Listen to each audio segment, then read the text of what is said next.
Today's focus is on 5 reasons why Nikola goes out of business in 2022. This is Greg for Teslafaninsight. Thanks once again for joining us. I want to thank our Patreon supporters. If you enjoy, please like and subscribe. So our focus today is once again Nikola, and it's going out of business in 2022 for 5 reasons that we'd like to review. I actually think the number is more like 100, but we think these are sort of the top 5 issues that the company is like to have going forward in this time space. The first issue that we see happening for Nikola is a company called Toyota. The reason Toyota is such a big issue is that if you look at the numbers, you'll find out that Nikola, when it initially started, made an effort to start out with, they started out with natural gas as the goal. This actually was a really good idea because obviously natural gas is piped around the country very similarly to how electric is shipped. So the natural gas process would have allowed them to sort of use a fuel source that was already in location, much like electricity, and that was sort of easily portable because of that. And you would think, therefore, that their success rate would potentially be higher. The reality is that when they were working on this as their solution, they ran into a problem, which is natural gas flunked as a potential fuel source, because what they found was long-haul truckers who moved around the United States faced the prospect of being stuck in one location for multiple days if they broke down. So as a result, they refused to use that solution. Hence, Nikola had to pivot to something else. And 6 months after initially talking about a natural gas vehicle, they actually decided to switch up and pivot over to the hydrogen solution that they'd come up with. So this brings us to our first issue, which is, as if the goal with hydrogen is, as is with electricity, is you're trying to find a source of fuel that's non-polluting. And so it is definitely that.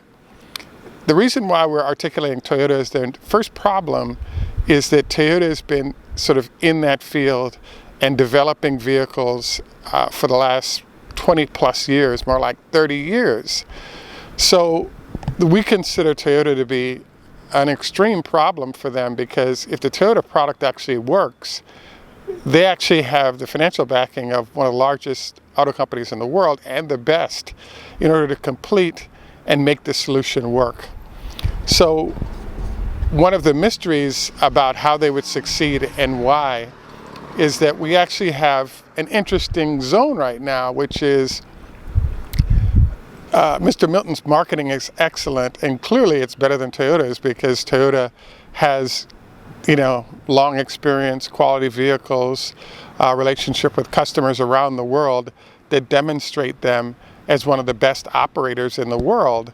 The one issue is they've somehow been outflanked by a company that has actually no experience in that operating space. So how this occurred, I do not know, but it really sort of highlights one of the many ways in which it's our feeling that this is totally non-viable. The other component here is not only does Toyota have hydrogen trucks that we're working with, but they also they have charging stations in California, in addition to the fact that they've been offering a car in that space as well. And the car has been selling minimally, we think largely because lack of locations. And then in the case of the trucks, from what we've researched, it's been determined that most of those trucks are just going in test fleets, particularly in California, where they're trying to reduce emissions. And there's a whole host of reasons why they have fairly little to no adoption, higher costs, charging locations. There's a whole list. So somehow, the folks at Nikola are able to dodge all the bullets that Toyota couldn't. And we find that very, very hard to believe. And so this is one of the reasons we really think they're a fraud and that this thing isn't going to work. The second reason that we think that they go bankrupt in 22 is that it looks like Tesla's actually going to go into production by the end of, at least the end of this year, 2020, maybe beginning of 2021. And once that truck starts to go into production, we now have a very interesting problem, which is you're going to have a large number of companies that have goals when it comes to emissions, and they have a working product that's at scale. So now, right now, when there really aren't a lot of vehicles on the electric or the hydrogen side out there, that one can choose from, those options, people are somewhat, open to new ideas and willing to try something new. Once Tesla gets to scale successfully, you're going to have a large number of companies, as was the case when their truck came out, rolling in and looking to sign up contracts for early deliveries.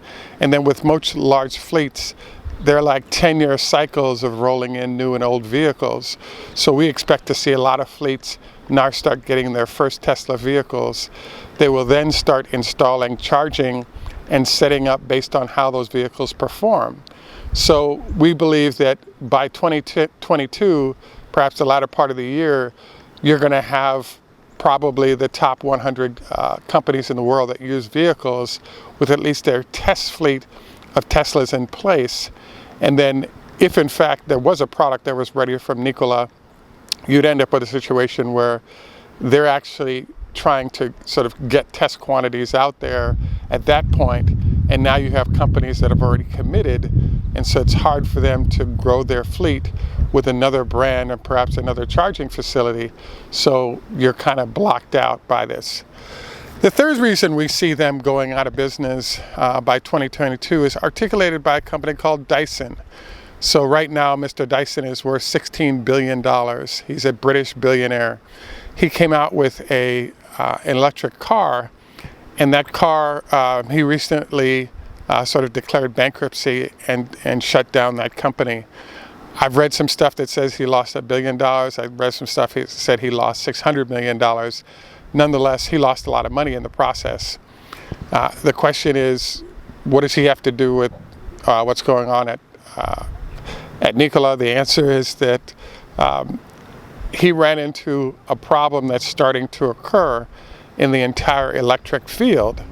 And that is that there's a typical process of you have a designer put together a fairly good-looking vehicle, and then after this vehicle is together, theoretically you get a battery pack from it, from LG or one of the other Korean manufacturers, and now you have kind of a test vehicle that you can make decisions on.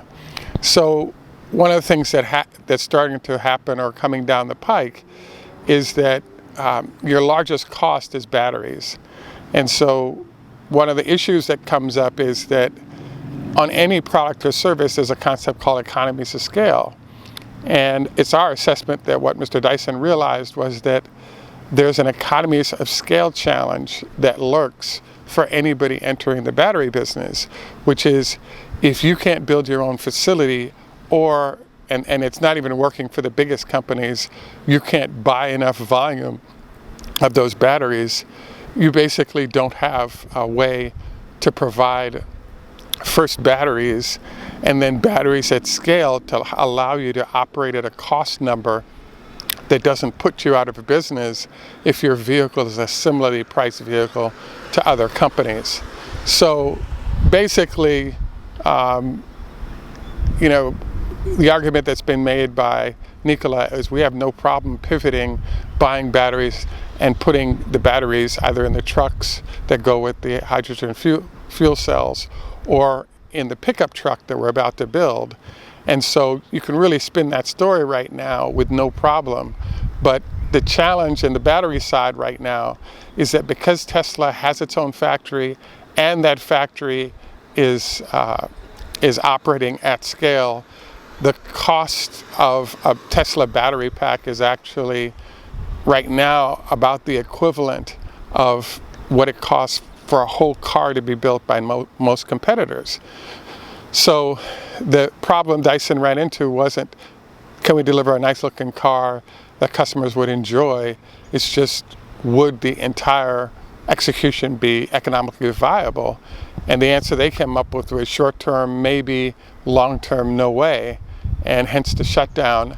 And I think that this is a fate that actually is going to befall a large number of firms, particularly people like Ford that are not using vertical integration to try to cut the cost of their batteries so that the pack costs will make them competitive with other manufacturers. A side note here, our kudos to GM because they've actually made an effort to sort of back into having their own productive facilities that allow them to be competitive from that angle. The next issue that we see happening is, and that's somewhat starting to happen now with Tesla, is something called the network effect. So what that means is that right now you have a computer. What's happening with that computer is if you have a problem, you likely don't go to the store. You call a friend or a colleague that has a similar machine and you ask about that problem. So that's called the network effect. And so basically you have this, how does the network and your access to it readily affect the product or service you buy? So this is one of the sales techniques that's used by Tesla, as you'll notice, in terms of they give benefits to those who help them sell a vehicle in essence, and it helps foster the network effect. And this also shuts out those who don't have products yet or trying to start out with new ones. We could talk about things like the charging network for the electric vehicle that they want to come out with. Clearly there is a public one out there that one can use, and in theory they probably should have supercharging by then. But basically this is another issue, is that they really don't have a charging network at the supercharger level that Tesla ends up with. So now you have the other problem of, yes, you could put out this vehicle, but what does your charging network look like? And you may not be using Teslas, it may be one of the other public entities, but have they ramped what they're putting out there to the level that allows them to offer a competitive supercharging network to what Tesla might be offering? And so, as you can see, there's a whole host of reasons why it is that, yeah, Nikola could theoretically get a product out there, but, I would say the final bonus reason that's going on is simply off the shelf is a nightmare. So one of the things that we've covered numerous times is that Elon pointed out if you wanted to get on the phone today, you could create a brand new vehicle and have it on the streets within 6 months, because globally you can source all the parts necessary to do that. And so one of the core logics of what Nikola has chosen to do is to have slim to none of their own internal R&D and outsource that. The entities to which they're relying on providing that technology are supplied by a large number of entities, usually that are much larger than they are. The net effect of this is that there's no way for them to differentiate themselves from competitors other than they're ordering in such small quantities that the prices that those vendors are going to offer are going to be a lot higher than what their competitors are paying for, hence resulting in another reason why we really don't see these guys making it. Now, there's an interesting point here, which is part of it, not calling it fraud, in that the number of ways they do not work as a company is just the fact that it might be bad news for investors or folks that choose to get involved with them. But I'd have to say that what's really fascinating about this is that they can do, the executives and CEO can spend and earn a large amount of money in this process with them never bringing a product to scale to market. And so they're actually very happy. As you know, perhaps as a final item, the process of them getting to market, of doing a reverse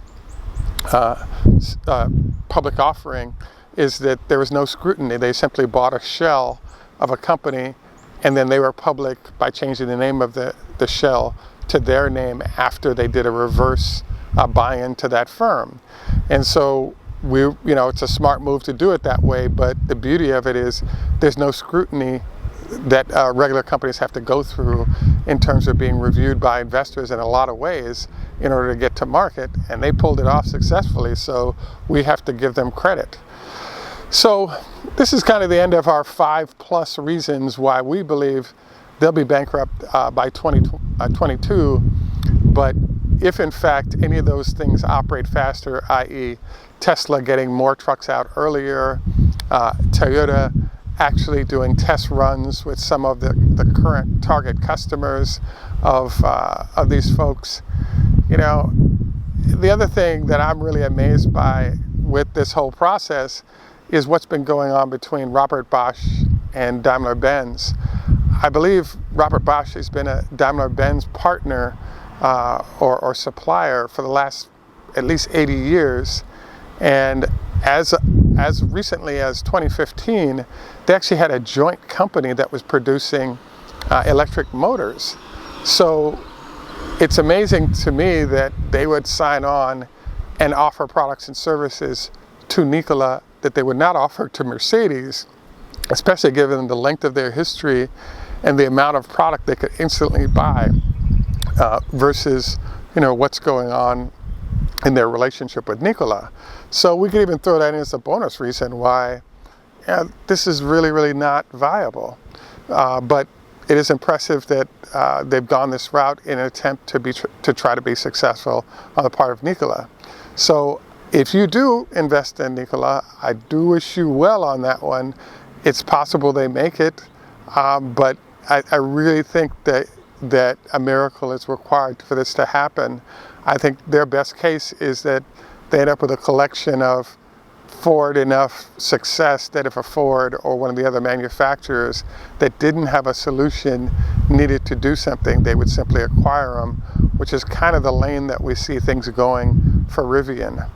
So this is the end of our 5 reasons why we think they go bankrupt, and the only reason why anyone is even considering them as a public company is basically because Tesla has been successful in the space, and as Nikola seeks to pin themselves to Tesla's success in the form of naming themselves Nikola versus some other name, it implies that they're affiliated with Tesla in some way. There's just a lot of ways that they're leveraging sort of the overhang of Tesla's success in order to get traction, and it's just smart business. I don't think it's going to work, but we give them props on effort, quality, etc. We're here in Bloomington, Indiana, near IU, and we want to say thank you for joining us. In German, we say Tschüss, au revoir, friendly Heathrow, Hebrew, Hoda, Hafez, Farsi, Hey Do, Swedish, Ni Hao Ma, Chinese, Trazviche, Russian, and in Jamaica, we say enough respect, walk, good man. I wanted to finish up our day. We have an image behind me. It's going to blow out the photo, but we do have a really cool Mustang in green. I had a chance to drive this 30 years ago. My stepdad had one, and it's really cool to see this car as Ford starts to check out a business is what our outgoing scene is going to be. So as you can see, one of the last, and the green, notice the blowout behind, beautiful green Mustang here, very well maintained. And we hope Ford is able to make it as they partner up with Rivian in this whole discussion. At any rate, look forward to your comments and questions. This is Greg for Teslafaninsight. Have a great day. Bye for now. Thanks for joining us, and we look forward to your comments.